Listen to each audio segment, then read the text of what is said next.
Bienvenidos al episodio 7 de Vulnerables.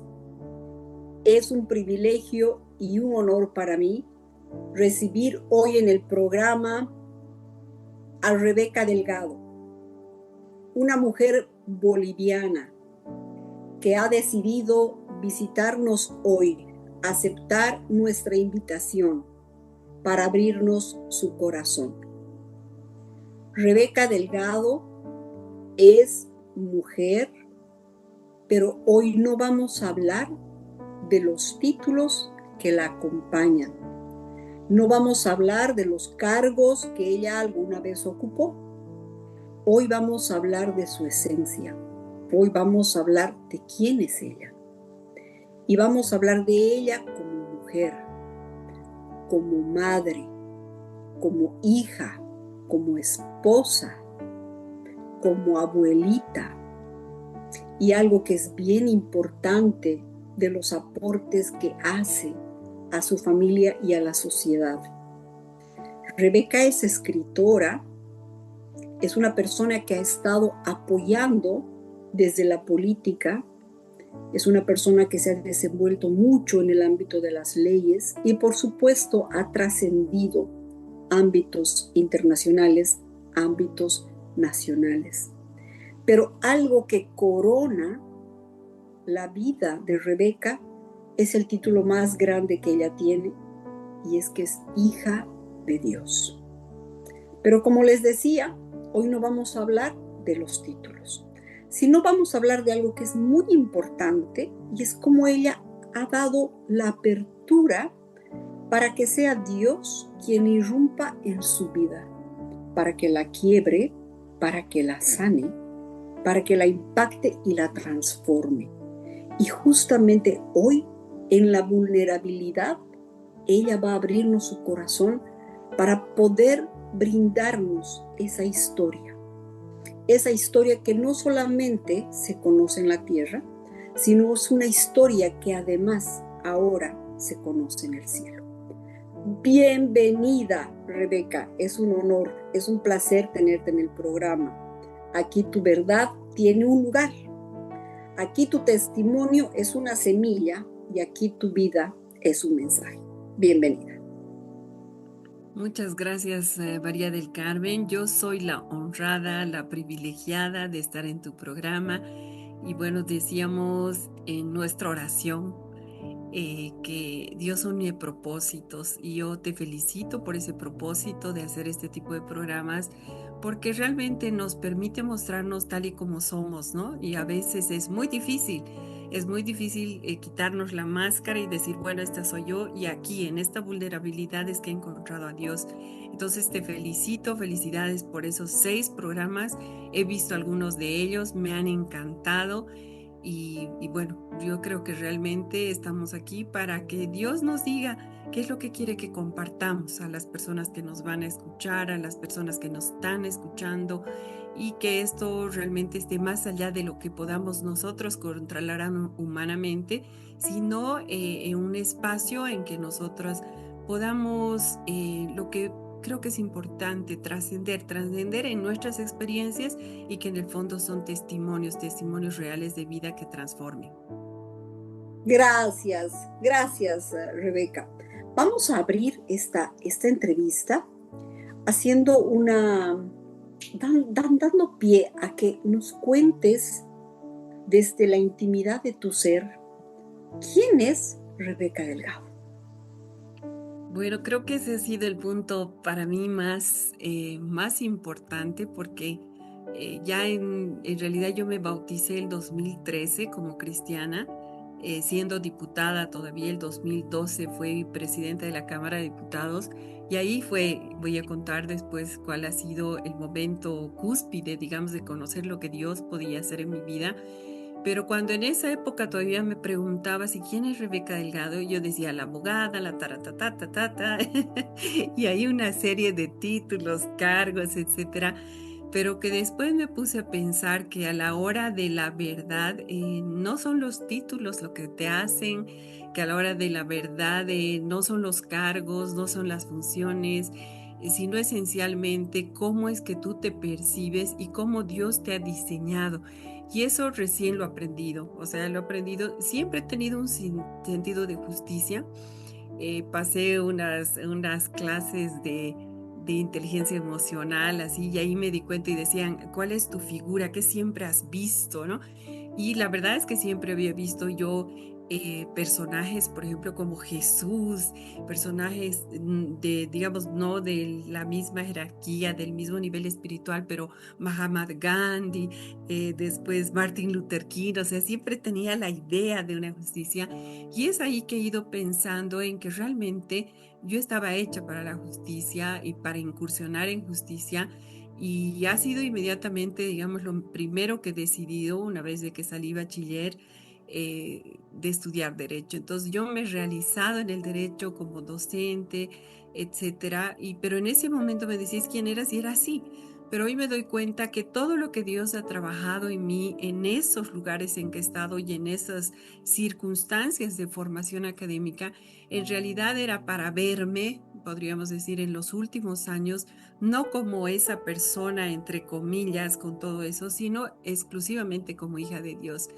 Y eso es lo que estoy asimilando en mi vida porque me doy cuenta que ese es un título muy grande. O sea, ser hija de Dios implica conocimiento o más que conocimiento, saber el carácter de Dios, implica caminar en el camino de Dios, implica sentirme coheredera con Cristo Jesús, implica, yo siempre daba el ejemplo de sentarme en la mesa de Jesús y sentir que yo estoy ahí porque Él con su misericordia y su gracia me ha permitido sentarme ahí. Entonces, ese es un título mucho más grande que no se agota simplemente en dos palabras, digamos, hija de Dios, coheredera en dos frases con Cristo Jesús, sino que cada vez voy asimilando más en mi vida y me doy cuenta que es wow. Todo lo que tengo todavía que hacer y esa responsabilidad que siento que tengo, pero también el gozo que siento ahora de no depender de otras circunstancias que son del mundo. Tú decías, María del Carmen, escritora, en realidad he escrito mi primer libro, pero bueno, hacía algunos artículos académicos, algún título, digamos, algún librito académico, porque me gustaba mucho la justicia indígena, escrito al respecto, y etcétera. Pero resulta que en eso mismo, en ese mismo ámbito, he podido ver cómo eso se valora, digamos así, de los títulos y he podido sentir y percibir realmente en mi espíritu, en mi alma, en mi corazón y en mi mente que resultan siendo lugares vacíos. Porque a la hora es de que tú te veas al espejo y de eso se trata y por eso me encanta la pregunta que me haces porque puedo decir es de verte a ti, digamos, en el espejo y decir, wow, soy hija de Dios, pero ¿cuál es mi diseño? ¿Qué quiere Dios de mí? ¿Cuál es mi propósito? ¿Qué voy a hacer, digamos, no? Estoy en ese camino, estoy muy contenta de estar en ese camino y cada día voy descubriendo un poco más de eso. Lo que definitivamente he podido descubrir es ese sentido de justicia. O sea, realmente había escogido bien por ese camino, pero no quedaba ahí. O sea, hay cosas que ya las he hecho y otras cosas que las estoy volviendo a hacer, porque si bien las he hecho en el ámbito humano, hoy Dios me está llevando a volverlas a hacer, pero ya no con la formación académica, sino con el sentido espiritual. Y eso es un poco lo que me encanta compartir y te agradezco por eso. Qué maravilloso, realmente es grandioso cuando hablas de ese volver y creo que a lo que te refieres es como que volver al origen, ¿verdad? O sea, volvamos al origen, o sea, ¿qué había eso, no? O sea, bueno, hemos entrado a la parte terrenal y he estudiado derecho y soy una persona que sí va con la justicia y ha hecho todo esto, pero ahí se me vienen dos palabras que me gustaría reforzarlas en, en pedirte que nos cuentes un poco cómo ha sido y cuándo, de qué manera tú has encontrado, si le podemos llamar, esta nueva identidad y este nuevo diseño en este encuentro que tú has tenido con Cristo. Bueno, yo creo que ese es el punto principal, o sea, diríamos lo más importante que me ha pasado. Primero he ido así un poco ya reflexionando cuál había sido más o menos mi crecimiento, mi formación en el ámbito familiar. Y bueno, yo he tenido una familia porque creo que desde allí hay que empezar un poco, ¿no? Y yo invito a quienes nos escuchen y nos vean, de que vean cuál ha sido su, digamos, su núcleo familiar, quién era su papá, quién era su mamá, es creo importante porque allí es donde empiezas a ver, ya después contar esto de lo que he aprendido de mi asignación de facilitación en procesos de sanidad, pero ahí es donde realmente te formas, ¿no? Y ahí es donde yo vi ya de grande, digamos ya de casada, 3 hijos, vi lo que yo no había aprendido y lo que no pude enseñar a mis hijos, ¿no? Lo que no pude hacer. Y en realidad mis padres se casaron, digamos, muy jóvenes. Mi papá ya tenía, era estudiante de derecho, etcétera. Mi mamá ama de casa y todo, pero se casaron muy jóvenes y tuvieron una responsabilidad de tener hijos en una circunstancia que de repente no la habían elegido voluntariamente, sino más obligaciones. Y yo he sentido, y ya todo lo que he visto, es que ellos han tenido que en algún momento renunciar a sus propios sueños. Entonces yo he sentido que como que, bueno, ha llegado nuestra hijita, ahí está, pero en algún momento he sentido que había un sentido de culpa, ¿no? De haber llegado, pero de haber estado en un momento en que ellos no podían cumplir sus sueños. Pero lo bueno que ha sido que sí he asumido ese sentido de mi papá, o sea, el sentido de justicia, todo lo que él hacía, él ha sido el más realizado en todo lo que yo había hecho. Y cuando ya estamos hablando de este tema de cuándo conozco a Dios, es de que yo en todo ese camino y en todo ese ver, he podido ver heridas, he podido ver cosas que me habían marcado en la vida de mis papás, etcétera.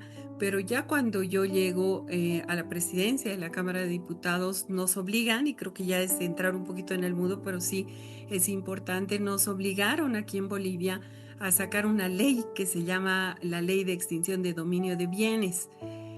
Y era una ley totalmente inconstitucional. Estamos hablando del año 2011. Y bueno, yo abogué y dije, no, yo no voy a sacar esta ley. Y bueno, era Movimiento al Socialismo, yo era diputada del Movimiento al Socialismo y me dicen, tienes que sacar la ley porque es una orden, y aquí llaman orgánico, ¿no? Entonces tú no importaba el voto de la gente, pero tenías que estar sometida en todo sentido, y eso es lo que yo le he denominado una analógica y metafóricamente el tema de Egipto, porque estabas totalmente sometida en una esclavitud de oscuridad como es Egipto. Entonces resulta que teníamos que sacar esa ley y nos dicen, tienen tal tiempo. Yo empecé a consensuar, o sea, a tratar de sacar las inconstitucionalidades con diferentes sectores de población que al final me apoyaron, transportistas, comerciantes, porque realmente no voy a entrar al tema técnico, pero tenía más de 5 graves inconstitucionalidades y que en definitiva les iban a quitar los bienes a todos los bolivianos solamente porque decía una autoridad gubernamental, porque ni siquiera era por la vía judicial, era por la vía administrativa. Entonces yo me quebré ahí, o sea, nos llamaron a Palacio y estaba el vicepresidente Álvaro García Linera y nos dicen, vengan y vamos a sacar esa ley y quiero dar las instrucciones. Ya habíamos tratado de consensuar, habíamos peleado con el proyectista, que era el exministro de gobierno, Carlos Romero, y que él sabía, él es abogado, sabía de las inconstitucionalidades, pero bueno, él seguramente orgánicamente quería hacer cumplir esa instrucción. Y lo importante que fue que yo me quebré en mi escritorio antes de ir, nos llaman y yo dije, ay, nos van a obligar a sacar esa ley, ¿qué hago? Y ahí realmente siento, invito a todas las personas que en algún momento así terrible que crean que están viviendo, acudan a Dios, doblen rodillas, se quebren y les digan, ¿qué voy a hacer en esto? Y ahí fue, y lo tengo ahora, esta bibliecita que me regaló mi prima, que es así ya toda viejita, que es Reina Valera contemporánea. Y ahí fue que dije, bueno, Dios, y ya sentí y dije, si me obligan, renuncio inmediatamente, yo no voy a sacar esa ley. Y abrí la Biblia y salió Miqueas 7. Y en Miqueas 7, no sé si quieres que lea o va a ser muy largo. No sé si quieres que lea, María del Dame Carmen. un resumen si quieres. Ya, o sea, Miqueas 7 es corrupción moral de Israel. Y decía básicamente que no creas, decía, ay de mí esto como en un apetito, desea comerse los primeros frutos y se encuentra con que ya ha sido recogido.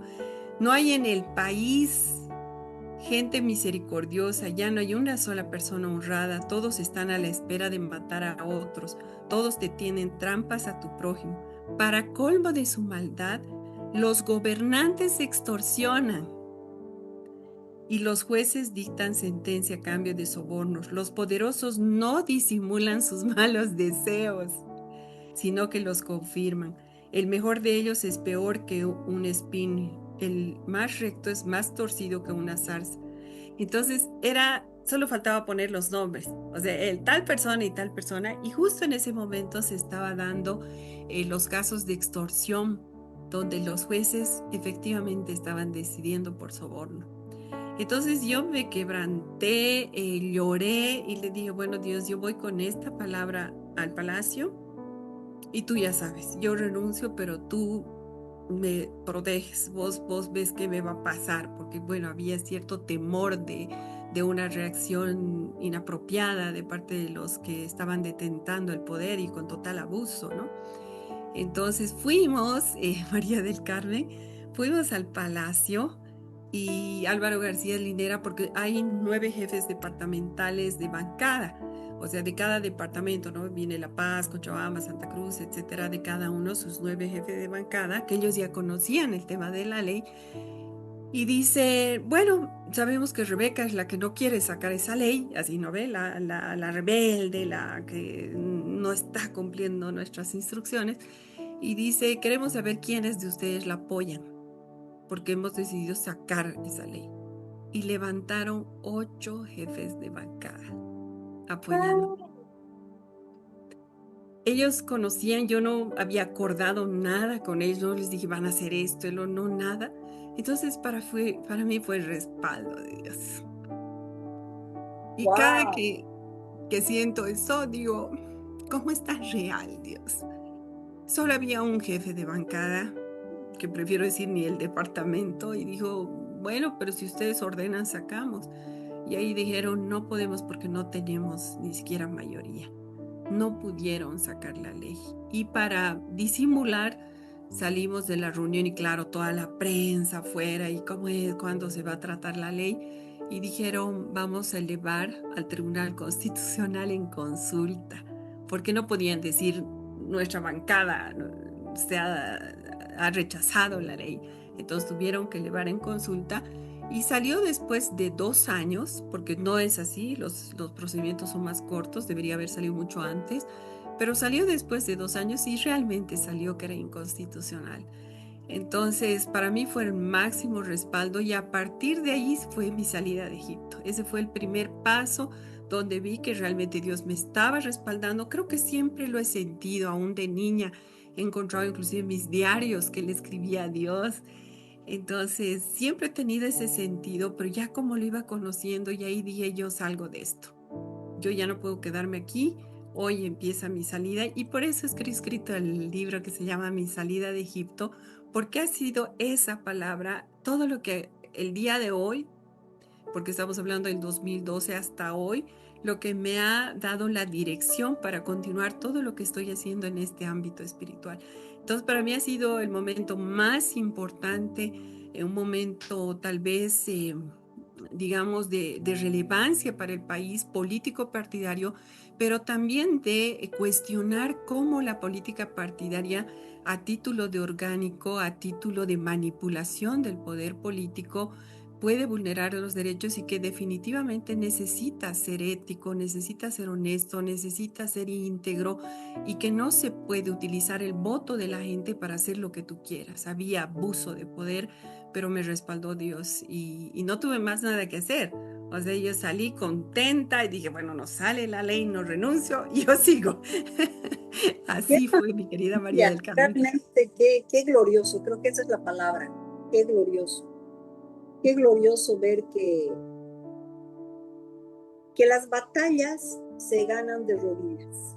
Y Así es. creo que esa es una muestra muy, muy clara de que estamos hablando de un Dios vivo, estamos hablando de un Dios que escucha, de un Dios que responde, de un Dios que acompaña, que no es una teoría, que no es yo rezo, que no es tres Padres Nuestros, que no es una tradición, que es el producto de una intimidad, que es algo maravilloso. Lo que acabas de contar creo que es un testimonio que da fe, que cuenta lo grandioso que es el Señor cuando realmente uno obra en fe, como tú lo has hecho, ¿no? O sea, doblar rodillas en el quebrantamiento y decir, ¿qué más hago? O sea, tengo algo aquí que sé que no está bien, pero yo doblo rodillas y sé que tú me vas a amparar y aquí está. Y es para ti. Y Dios está ahí. Y como hemos visto en muchos pasajes de la Biblia, cómo Dios respalda a sus hijos, pues sigue respaldando y es el Dios de ayer, de hoy y de siempre, ¿no? Qué maravilloso, Rebeca, realmente muy, muy glorioso lo que acabas de comentar. Y eso nos muestra el porqué del título del libro, Mi salida de Egipto, ¿sí? ¿Y ese ha sido el momento más difícil que has tenido o ha habido otro momento difícil? ¿Cuál ha sido el momento más difícil de tu vida? ¿Cuál ha sido esos momentos donde realmente uno se enfrenta a las decisiones difíciles, a esas decisiones de destino? ¿Cuáles son esos momentos difíciles? Bueno, María del Carmen, yo creo que por eso invitaba a las personas a que conecten con su infancia, o sea, revisen cómo ha sido eso, porque es tan importante. Yo en realidad fui una niña bastante tímida, ya viendo así las características de las niñas, yo era medio un poco ausente, pero también, ¿cómo te diría? Ignoranda. O sea, ¿por qué? Porque tenía dos hermanos mayores, unos papás súper ocupados. Entonces resulta que mi infancia fue bastante invisible. Y resulta que cuando ya llegué a la adolescencia, más o menos, recién, inclusive mis hermanos hoy me dicen, ¿no? Nos enteramos de que Rebeca existía, me decían Nuria, o sea, no estaba en mi certificado mi nombre de Rebeca, pero me decían Nuria porque así me decía mi abuelita. Y decían, nos hemos enterado que Nuria existía a los 15 años, o sea, porque recién había empezado a hablar, pero parece que esa manera en la que me sentí una niña ausente, una niña así invisible, fue recién ya cuando incursioné estos ámbitos que era realmente interpeladora, o sea, era la rebelde, la que decía las cosas. Esa niña que no hablaba se convirtió en la niña que tenía voz propia. En algún momento me dijeron que yo era la voz de otras personas, porque sí efectivamente pude hablar por otras personas, los pueblos indígenas, en la formulación de leyes, sacamos la ley integral de violencia, o que tienen algunas observaciones, es decir, varias cosas que me permitieron sí hablar a favor de grupos vulnerables, que les llamábamos así, pero resulta que eso me permitió también, por una parte, avanzar, digamos, en eso de sentirme, bueno, he recuperado mi voz, ya no soy esa niña invisible y por eso he rompido de esa manera, hasta tal vez un poco como demasiado ahínco, con demasiada intensidad, pero eso a vistas del poder de turno, del poder político de turno, era pues una irreverencia total. Entonces era que cómo si ella ha salido con nuestra sigla y ahora está en contra de nosotros, etcétera. Entonces los momentos más difíciles fueron del acoso y violencia política. Cuento en el libro, y si me permites mostrarlo igual, aquí está en mi salida de Egipto. Entonces cuento en el libro toda la serie de acoso político que recibí. Creo que fueron los más difíciles porque intentaron investigarme, temas de corrupción no lograron. Después me iniciaron un proceso penal por terrorismo. Yo misma no me imagino así con mi armamento, así, no, o sea, no sé en qué cabeza realmente cabía eso. Ha habido un caso aquí en Bolivia que ha sido de una que necesita justicia, no solamente en el ámbito humano, sino una justicia espiritual, que han intervenido el Hotel Las Américas y ha habido una ejecución extrajudicial. Eso significa que sin ningún procedimiento han acribillado a la gente, y a eso hay pruebas, y hay una resolución de la Corte Interamericana. Entonces resulta que a mí me involucraron con esas personas, o sea, decían, salió en la prensa, así un título, María del Carmen, que decía, célula separatista está vigente. Y estaban ahí estos señores que eran croatas, húngaros, no sé qué, con los nombres que tampoco yo creo que hayan estado involucrados en eso, era un invento del gobierno, y acribillaron a varias de las personas, otras estuvieron detenidas en la cárcel de San Pedro y que nos hicieron llegar sus en la calidad de diputadas, investigadores, diputados y diputadas, nos hicieron llegar toda la vulneración de derechos humanos. Entonces el momento difícil fue para mí ver ese periódico y que estaba mi foto ahí. O sea, yo parte de la célula separatista que se habían inventado, esa narrativa que nunca existió, y que además yo era parte de esos señores a quienes nunca he llegado a conocer, ni a los que estaban siquiera en la cárcel, nunca pude ir a la cárcel para entrevistarme con ellos. Entonces, el momento difícil fue, wow, si me están acusando de esto, ahora, ¿qué? Yo entro a la cárcel, yo voy a ser tildada de separatista, de terrorista, ¿y qué? Entonces empezaron fuertes persecuciones. Yo estaba ya un proceso de divorcio, porque te imaginarás, María del Carmen, a qué esposo le va a gustar viendo a su esposa con todo esto, creyéndose la Peter Pan, ¿no ve? Entonces así, entonces estaba en un proceso de divorcio. Mi hija mayor vivía en La Paz, mi otro hijo había salido de ya bachiller, se había ido a Buenos Aires con sus propios sueños. Mi hija menor estaba como ping pong conmigo porque estábamos en pleno divorcio. Entonces mi hijo un tiempo conmigo, el otro tiempo con mi esposo. Entonces realmente era una vida de desorden.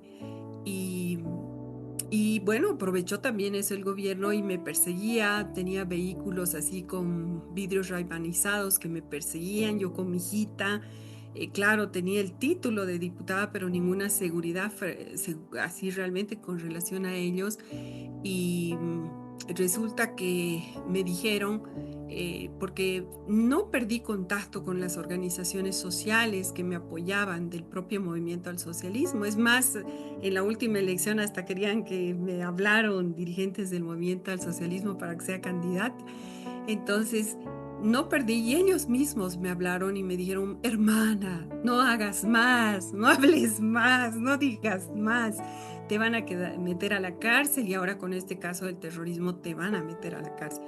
Entonces justo fue, y ese es un momento realmente muy importante que quiero compartirlo, María del Carmen, porque justo era un feriado, que era el feriado de Todos Santos, que le llaman, ¿no? Veo, felizmente todavía no había mucho de Halloween, ahora ya es una barbaridad, pero resulta que había ese feriado y justo viajamos, o sea, viajamos, y nosotros, sin embargo, de estar separados con mi esposo, siempre tratábamos de estar con los hijos, y bueno, viajábamos juntos con ellos. Y viajamos, me acuerdo, a los Yungas, y yo ahí le dije a mi esposo, ¿sabes qué? Tengo que ir a declarar en este caso y es posible que me detenga. Entonces mi esposo, qué barbaridad, así todavía no estábamos con la sentencia de divorcio, y me dice, qué barbaridad, mira lo que te has metido, yo nunca he apoyado ese partido. Y ahí también el tema, ¿no? Cómo tenemos que someternos a los esposos, y él no estaba de acuerdo con el movimiento al socialismo, pero tampoco me dijo no vayas. Y más bien creo, y allí lo hemos ido ya luego discutiendo, porque después de eso, para no olvidarme, Dios restauró nuestro matrimonio, nos divorciamos, y Gloria después a de 5 Dios. años nos volvimos a casar. Entonces, y estamos hoy juntos, ya con nietos y todo.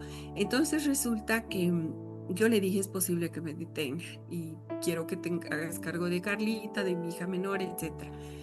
Y resulta que ahí sí fue otra de las oraciones, esas oraciones que no solamente es para Rebeca, para María del Carmen, no, esas oraciones que vienen con sentimiento, y que cuando tú derramas el alma, ¿cómo no te va a escuchar Dios? Él te escucha porque ve tu sinceridad, ve que tú estás ahí, ¿no?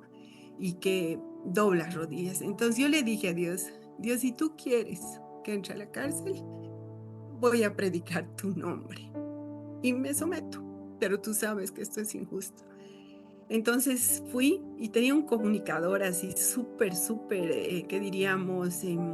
Leal, cristiano, se llama Marcelo Cosío, y resulta que le dije, Marcelito, llama a toda la prensa, me voy a presentar voluntariamente a declarar, sé que hay la posibilidad que me detengan, pero no le voy a escapar, vamos.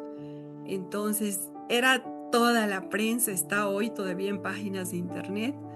Llegamos y yo les dije, bueno, vengo a declarar con esto, y estaba con no sé qué tipos penales habían puesto, y era una fiscal, y resulta que salió la auxiliar y dice, váyase nomás porque el asunto ha sido rechazado, no han abierto causa contra usted. Oye, Entonces, en ese momento yo decía, y ahora esto es por, ¿qué es? Entonces alguien en lo humano me decían, es que has crecido demasiado políticamente y no quieren, saben que si tú entras a la cárcel, no te van a poder parar. Entonces yo dije, aleluya, pero para mí era que Dios me había respaldado y no quería que esté ahí. Y resulta que las otras personas que estuvieron investigando conmigo todos estos hechos de corrupción, porque fueron 5 casos que empezamos a investigar de manera irreverente contra el propio gobierno. Entonces, uno de ellos me llamó y me dijo, realmente tú tienes muñeca, porque se dice como muñeca, ¿no? Que tienes el poder y que alguien te está ayudando, así. Y me decía, realmente tú tienes muñeca, pero la muñeca del cielo. O sea, no entiendo. Y ya, bueno, ellos se quedaron ya tranquilos, se rechazó el asunto.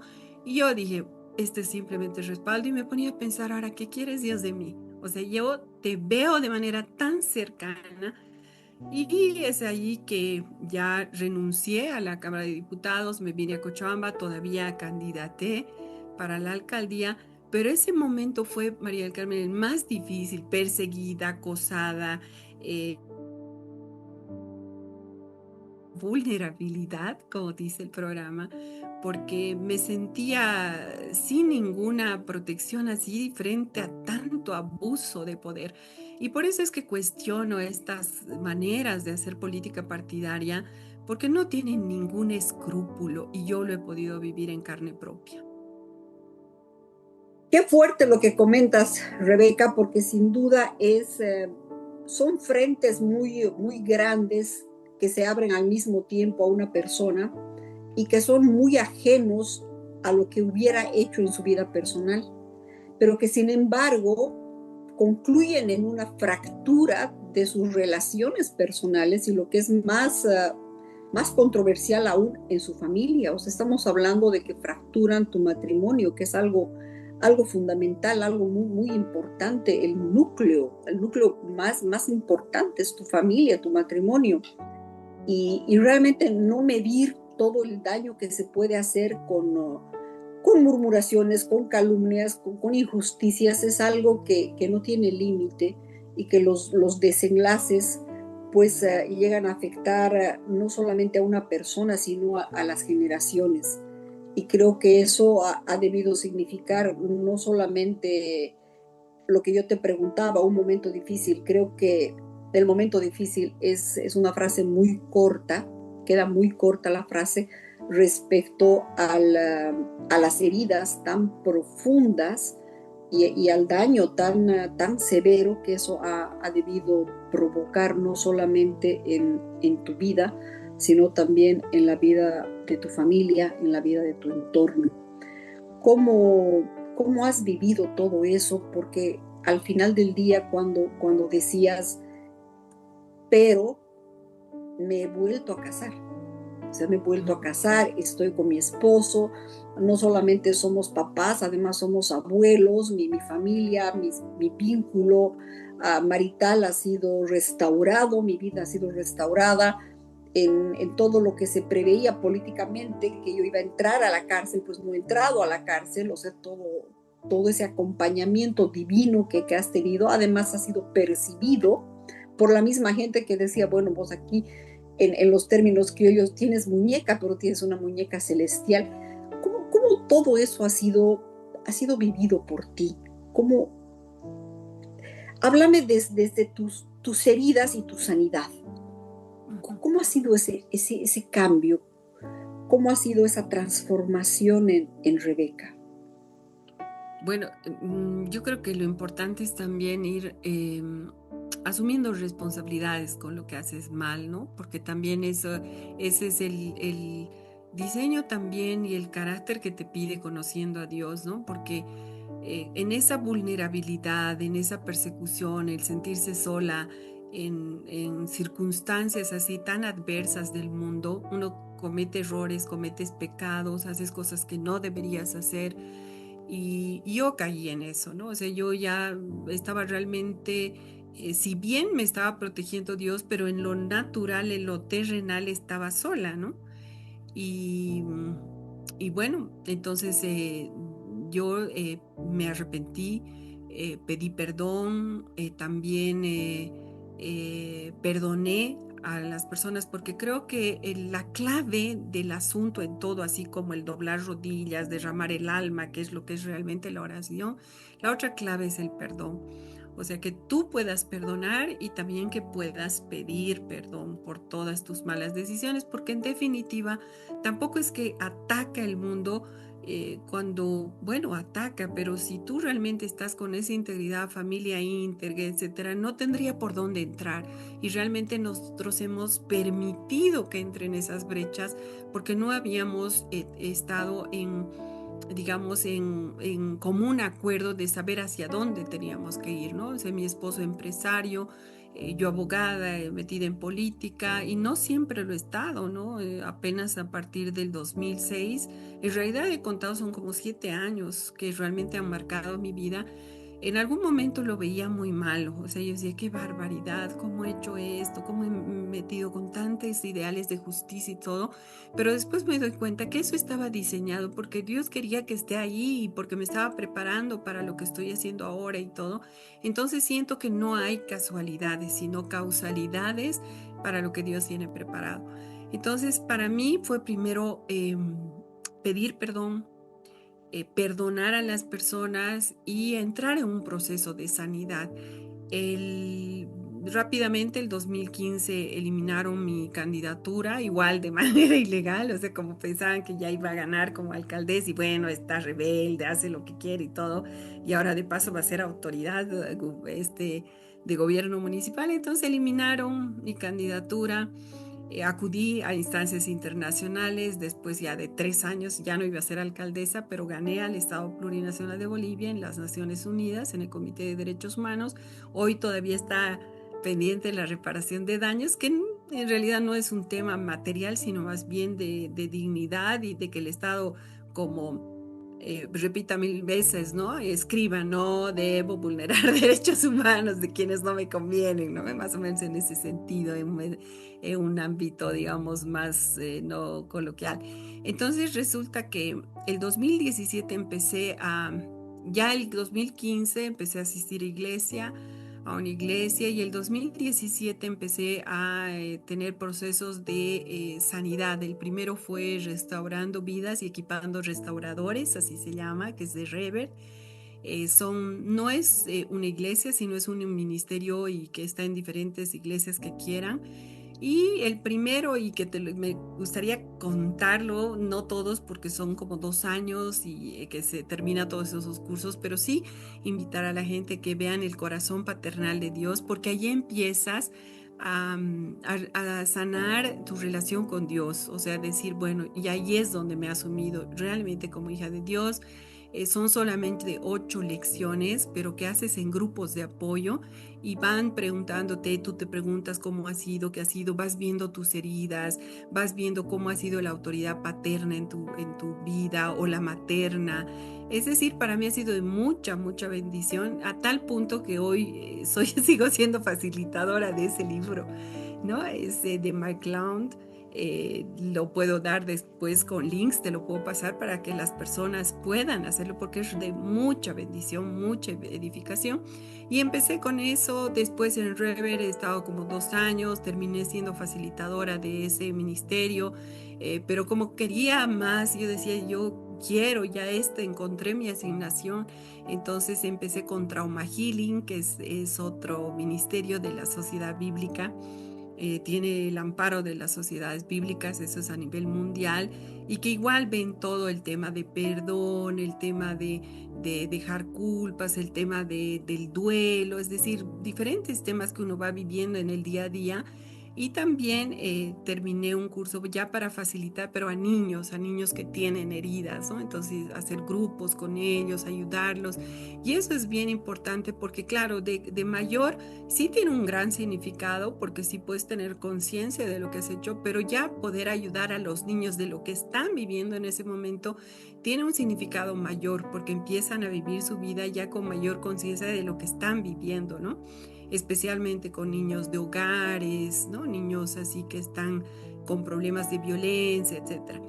Entonces, ese y el último que hice es de un ministerio de la Escuela de Restauración, que está a cargo de los pastores Montión, que es en Córdoba. Ellos están con la cobertura espiritual de Toma tu lugar. Y ese sí fue para mí lo más importante porque no solamente ven la sanidad en el ámbito, digamos, del corazón, sino esencialmente lo que significa con la interrelación, porque tenemos relaciones a veces tan ásperas, porque nosotras mismas somos ásperas y no nos damos cuenta, o sea, no gestionamos nuestras emociones y nuestras heridas salen a flote. Entonces tenemos problemas de interrelación en la familia, que es después en el trabajo, en las iglesias, en todo. Entonces ahí pude ver que era más a nivel relacional, pero también sexual, en el tema de lo que ahora es identidad de género. Entonces pude aprender eso, pude entender mucho de eso, y ahí es que decidí finalmente escribirlo y decir, bueno, este es mi camino que quiero compartirlo, porque así como tienes un ataque y ahora terminas bendiciendo, o sea, hay un momento de ministrarme yo en mi cuarto, porque ahorita estoy en mi cuarto de oración y ustedes pueden ver aquí mis cositas que pongo de meditación bíblica. Entonces, de invitarlos a que en una administración, así que no necesitas a nadie más que Dios. Y en una administración, en la parte de aquí no pueden verla, pero está una foto de mía de niña, que alguien me regaló, una prima me regaló, y un día así de administración veo mi foto, así estaba solamente orando, y vi unos ojos tristes. Entonces dije, ¿qué ha pasado en mi infancia? Así empecé a orar, y empecé, María del Carmen, a bendecir cada momento que había vivido, a bendecir mi niñez, a bendecir mi juventud. Me dejé de culpar de todos esos lugares en lo humano, de ser autoridad y todos los lugares.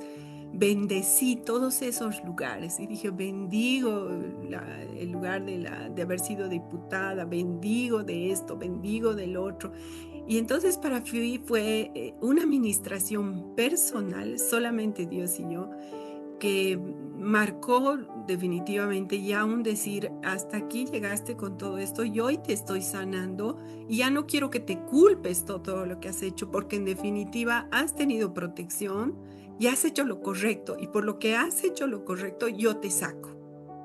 Entonces empecé ya a dejar las culpas, empecé a darme cuenta que todos, estimada María del Carmen, y seguramente que tú también, yo te tendría que hacer una entrevista a ti, seguramente tú también has vivido momentos que te parece que han sido tan malos, pero los malos momentos son la bendición, porque ahí es donde Dios nos acrisola, esa es la palabra, ahí es donde te pule como los que somos diamantes, porque quiere algo contigo, con tu diseño, porque no es solo yo, no es, o sea, somos todos los que somos hijos de Dios, que tenemos un diseño, tenemos un propósito, y ha habido momentos que Dios nos ha hecho vivir todo esto para acrisolarnos, y eso tiene un propósito. Entonces ahí es que empecé realmente ya un camino donde empecé realmente a darme cuenta de que los ataques, las violencias, mis malas decisiones, en realidad eran momentos que yo los he bendecido y que me permitieron caminar adelante y abrazar a esa niña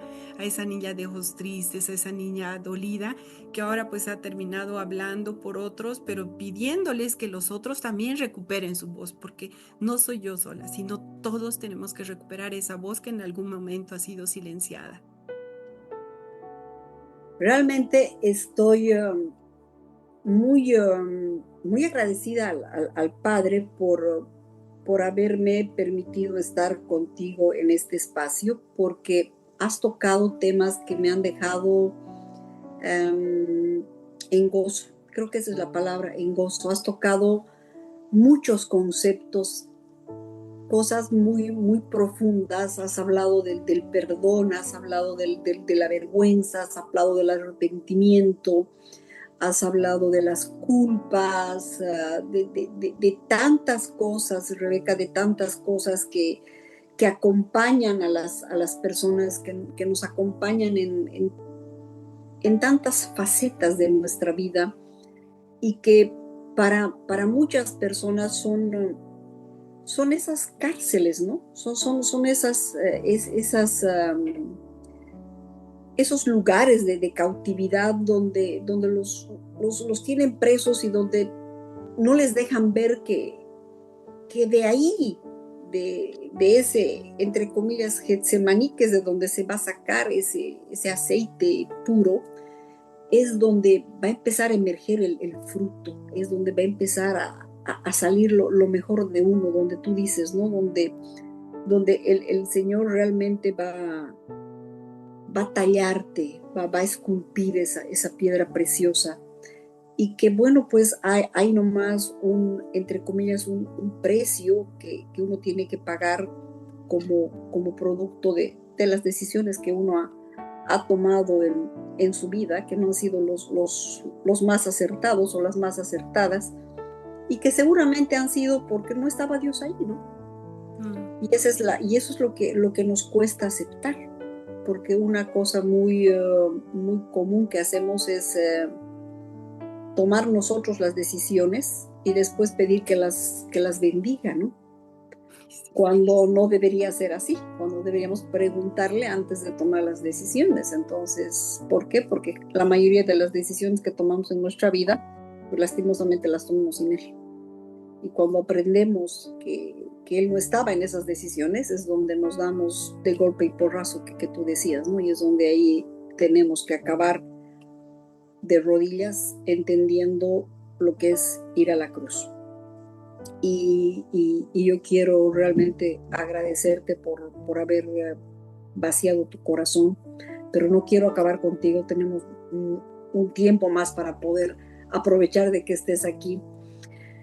En pocas palabras, me gustaría que me digas, porque me he quedado intrigada con el libro, no he tenido la oportunidad de leerlo, es una asignatura pendiente que tengo, lo quiero leer, y para las personas que nos ven y nos escuchan, me gustaría que nos digas cuál es el mensaje central, el mensaje principal de mi salida de Egipto.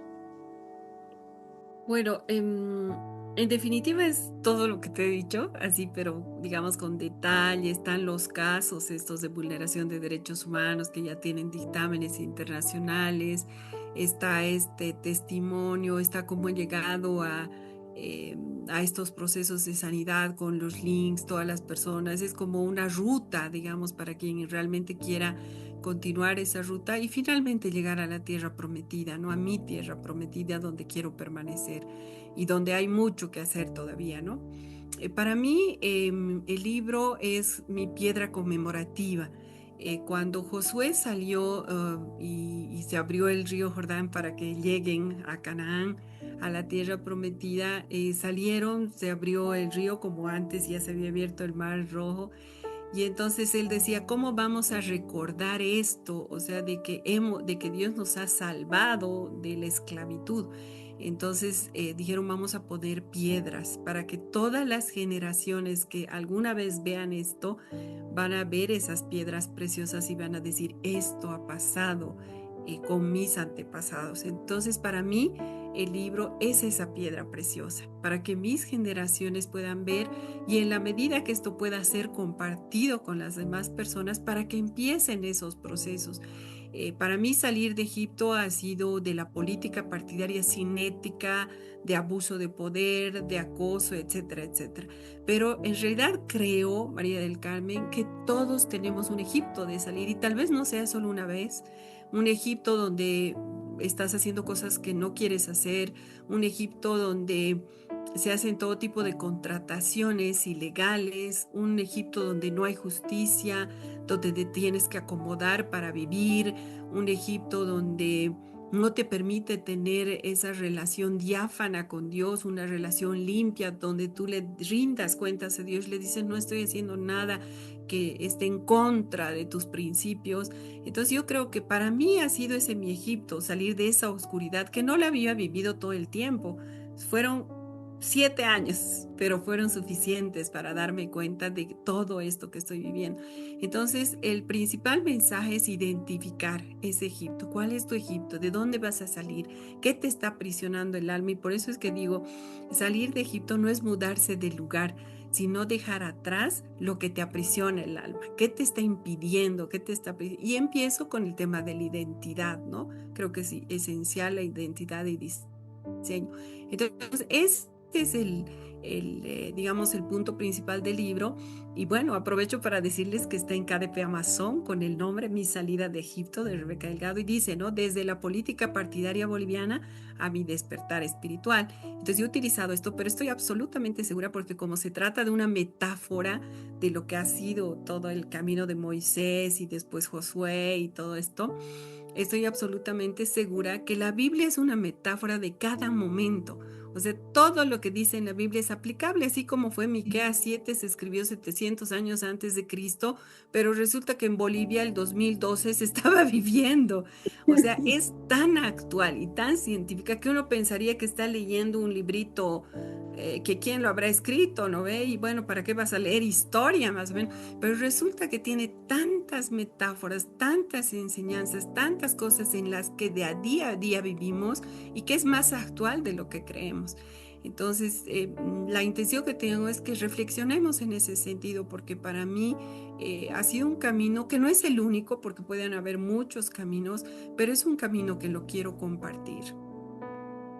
Creo que es maravilloso porque definitivamente Egipto denota esclavitud, ¿no? Y de lo que estás hablando es la salida de Egipto, es salgamos de la esclavitud. ¿Cuál esclavitud? Pues cada uno tiene su propia esclavitud y es la que tiene que trabajar.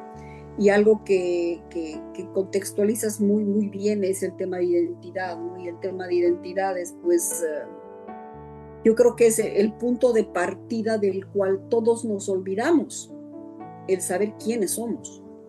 El saber quiénes somos y el desconocer quiénes somos es lo que va a marcar el éxito en nuestra vida o el fracaso rotundo en nuestra vida, y que muchas veces, y la mayoría de las personas, pues, viven la vida sin saber quiénes son y para qué están aquí, y eso es realmente muy triste. Y creo que la misión que tenemos como hijos de Dios es entender muy claramente para qué estamos en esta tierra. ¿Cuál es nuestra identidad como hijos de Dios? Es encontrar esa identidad, es encontrar es lo que hablabas tú, el diseño, el propósito. Eso es fundamental, porque el no saberlo, pues es lo que tiene a la gente sumergida en tanto problema, otra vez en tanta esclavitud, ¿no? Y creo que necesitamos con mucho ahínco el poder salir de eso, el poder entender y el no repetir lo que han hecho los israelitas, ¿no? Salir de Egipto, pero nunca sacarse a Egipto del corazón. Y eso es lo que pasa, ¿no? Eso es lo que pasa, porque puedes tú haber salido de Egipto y te vas a dar la vuelta, los años que se han dado la vuelta, pero jamás sacaron a Egipto de su corazón.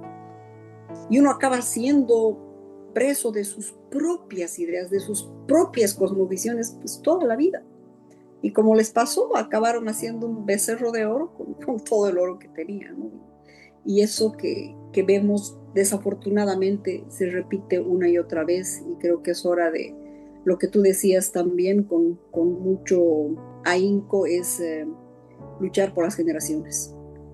Creo que tenemos esa tarea, y esa tiene que ser una convicción, tenemos que ser muy intencionales el pelear por esas generaciones. Ya para ir cerrando, Rebeca, me gustaría, después de todo este viaje tan interesante que has hecho en estos años, que además lo has plasmado con tu salida de Egipto, que nos cuentes quién es Rebeca ahora, dónde está cimentada Rebeca, cuáles son sus sueños que ahora están alineados a los de Cristo.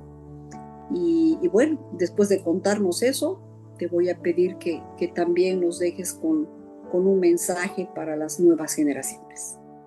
Gracias, gracias, María del Carmen. Bueno, yo ahora he estado, Dios te lleva a los lugares además, ¿no? Hace más de 3 años un profeta había dicho que iba a escribir ese libro, pero hace 3 años yo decía, ¿y cómo voy a hacer? O sea, ¿qué voy a decir? O sea, no se me ocurría. Pero llegué hace 1 año y 7 meses a una iglesia que se llama Narrow Way. Los pastores son Rodrigo Cuellar y Carla Alcócer. Y resulta que justo estaban hablando de los dones, del diseño, de esto, y dicen, van a hacer sus rollos, o sea, que cada uno haga sus rollos y diga qué es lo que va a presentar, qué tenía pendiente. Entonces yo empecé a orar y digo, y ahora Dios, ¿qué tengo pendiente? Estoy aprendiendo en esto. Y lo pendiente era escribirlo.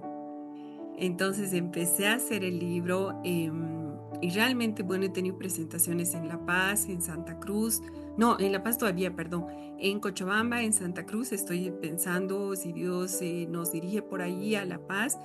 Y resulta que he logrado, digamos, desenrollar lo que Dios estaba queriendo en mi vida.